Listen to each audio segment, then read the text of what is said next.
The verdant highlands of West Sumatra, in the heart of the Indonesian archipelago, were home to the Minangkabau people. They were renowned for their unique matrilineal social structure. Land and property flowed through the female line, granting women a significant degree of influence. At the heart of Minangkabau custom, known as, was a spirit of tolerance and consensus. However, the winds of change began to blow in the early 19th century, carrying with them the fervor of Islamic revivalism. The Minangkabau highlands, geographically isolated yet culturally vibrant, had long been a crossroads for trade. Arab traders had introduced Islam centuries earlier. It had gradually woven itself into the fabric of Minangkabau belief systems. However, the form of Islam practiced by the early 19th century had incorporated many pre-Islamic customs. This syncretic blend, while acceptable to many, became a point of contention for a growing number of devout Muslims. From the pilgrimage routes to Mecca, a renewed emphasis on Islamic orthodoxy began to ripple outwards. Returning pilgrims, known as, brought with them a stricter interpretation of Islam.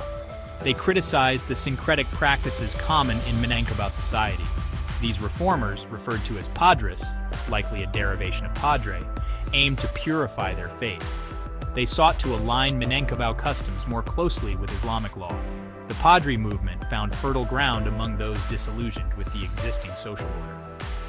Economic disparities and perceived moral laxity fueled their desire for change. The Padri message resonated particularly with younger sons. Under the matrilineal system, they held less power and influence compared to their sisters' husbands. The Padri movement, with its emphasis on meritocracy and religious piety, offered an alternative path to status and authority. The Padri movement, initially focused on religious purification, inevitably spilled over into the political sphere.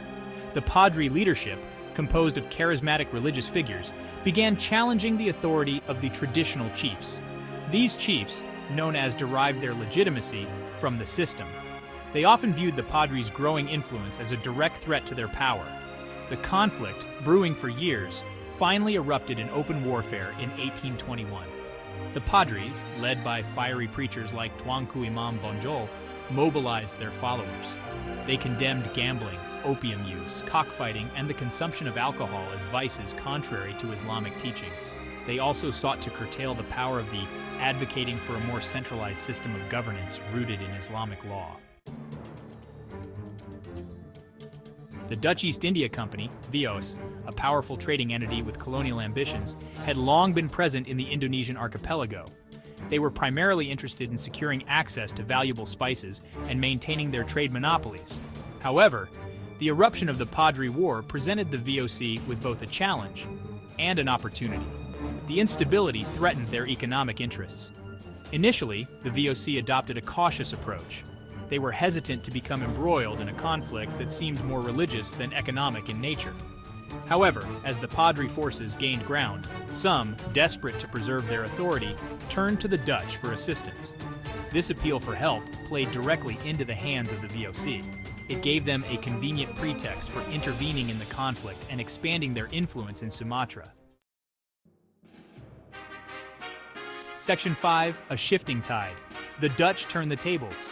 The Dutch, masters of strategic alliances and military technology, began providing arms and logistical support to the beleaguered.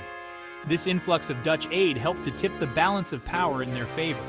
The Padris, while fervent in their beliefs and skilled in guerrilla warfare, were ill-equipped to counter the Dutch cannons and modern weaponry. The Dutch intervention, initially welcomed by thee, proved to be a double-edged sword.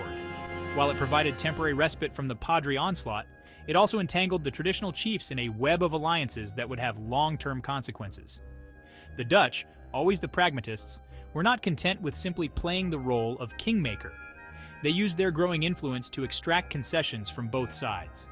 This included territorial gains and trading privileges, gradually tightening their grip on West Sumatra.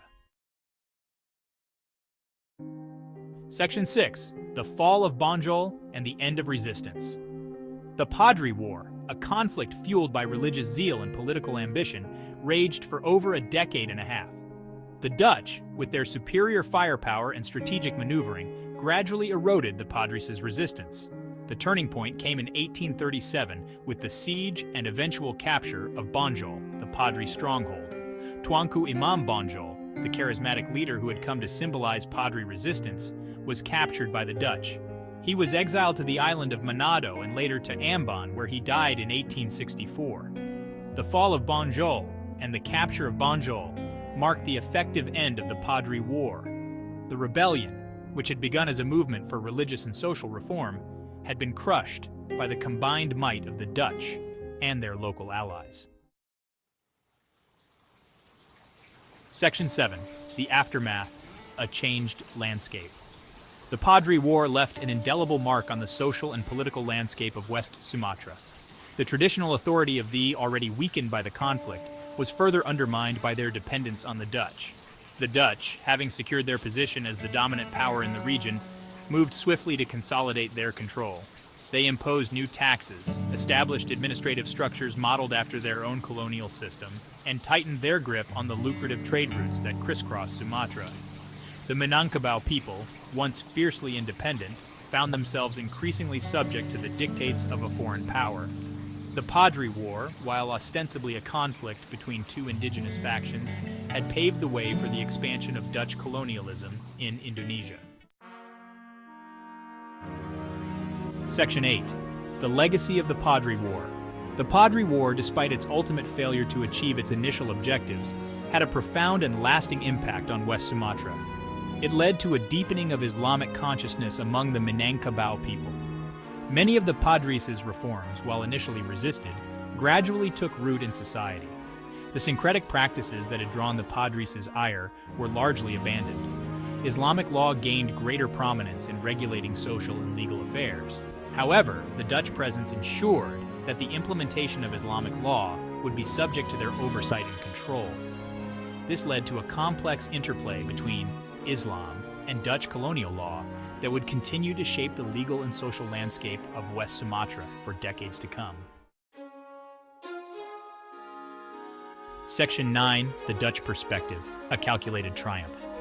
From the Dutch perspective, the Padri War represented a significant victory. It had achieved their strategic objectives at a relatively low cost. By exploiting existing divisions within Sumatran society and carefully cultivating alliances, they had managed to subdue a potentially formidable foe. The war had also provided them with a pretext to expand their territorial control and secure access to valuable resources. The Padri War, in many ways, served as a blueprint for future Dutch colonial interventions in the Indonesian archipelago. It demonstrated the effectiveness of their divide and rule strategy and their willingness to use both diplomacy and military force to achieve their aims. Section 10. Enduring Tensions, Adat and Islam in Post-War Sumatra. In the aftermath of the Padri War, the relationship between and Islam in West Sumatra remained complex and often fraught with tension. The Dutch, while recognizing the importance of Islam to the Minangkabau people, were wary of any movement that could potentially challenge their authority. They sought to co-opt local elites, both religious and traditional, into their administrative structure. This led to the emergence of a class of intermediaries who navigated the often conflicting demands of Islam and Dutch colonial rule. The legacy of this complex interplay is still evident in contemporary West Sumatra, where and Islam continue to coexist, sometimes harmoniously, sometimes in tension, shaping the social, cultural, and political dynamics of the region. Section 11. Conclusion. A microcosm of colonial dynamics. The Padri War, a seemingly localized conflict in the highlands of West Sumatra, offers a compelling microcosm of the broader dynamics of colonialism in Southeast Asia. It highlights the disruptive impact of external forces on existing social and political structures. It also underscores the complex interplay between indigenous agency and colonial agendas. The Padri movement, while ultimately defeated, left an indelible mark on the religious and cultural landscape of West Sumatra. The Dutch, through their calculated intervention, secured their position as the dominant power in the region. They laid the groundwork for the expansion of their colonial empire in Indonesia. The Padri War serves as a stark reminder of the enduring legacy of colonialism and its profound impact on the societies it touched.